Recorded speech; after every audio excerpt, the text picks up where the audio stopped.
Welcome back. Australian beef exports reached a 5-year high, more than 1 million tonnes sent abroad last year. Andrew Cox is MLA's General Manager for International Markets and joins me live. Andrew, thank you so much for being here.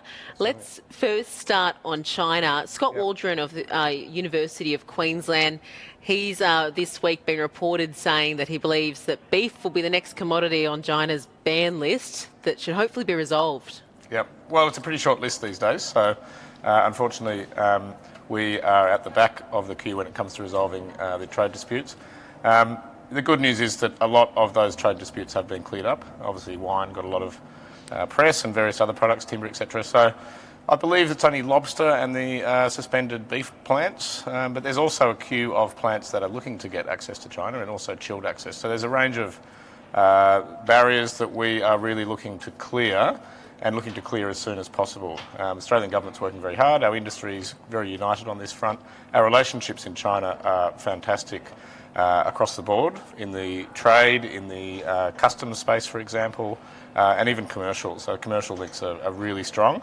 And China still remains a very large market for Australian beef, of course. So the opportunities there are still very exciting, and we certainly just look forward to a smoother relationship between our countries, particularly when it comes to trade in beef. How has the beef ban affected where, I guess, our meat's going? Well, it's led to some disruption on the commercial export side. The suspended plants amount to 50% of our China-eligible beef production. So, of course, that's highly disruptive, certainly for those businesses that are impacted directly by that suspension. But we've been quite good at working around it. The thing about the beef industry is that we are incredibly diversified already. We were never overly reliant on China.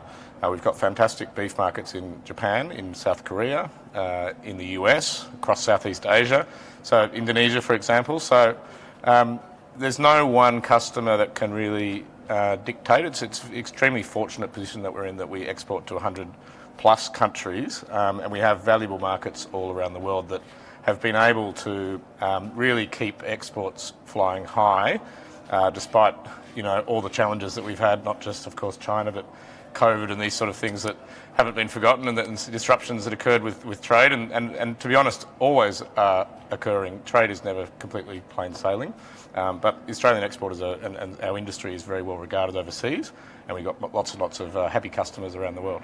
What would be one of the biggest success stories you'd say in recent years? I think I get around the world a lot now because I run an international team.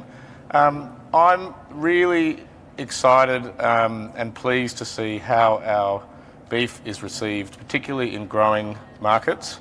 I think one of the great successes for us in the last 10 or so years, Australia's signed free trade agreements with China, Japan, Korea, more recently with the United Kingdom. More than 90% of our beef is now exported to countries with which we have a preferential trade agreement, which is just a stunning success story. And that free trade allows Australian beef to go into markets where it's so well received with families.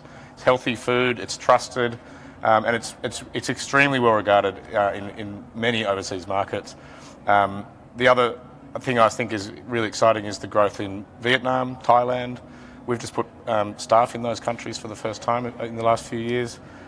Saudi Arabia and these kind of countries. We're the biggest supplier to Thailand, aren't we? Yeah, we are growing a lot. So the beef now, for chilled beef, yes, biggest, and it increasingly so. So the food service sector in Thailand increasingly demands high quality protein in their food service, in their retail, and we can service that. And same in Vietnam. So there's some tremendously exciting opportunities for Australian beef in these developing nations as well.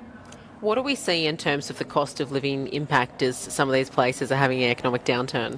Yeah, I mean, cost of living is certainly crunching food, service, retail. People are trading down.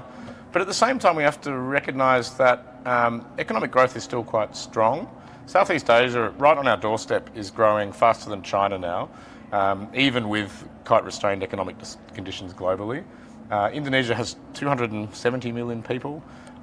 They predict that Southeast Asia in the next 10 years will add another 200 million middle-class households. So that's, 8 times the population of Australia or so. So yes, there's the cyclical nature of the economy, which is really a given.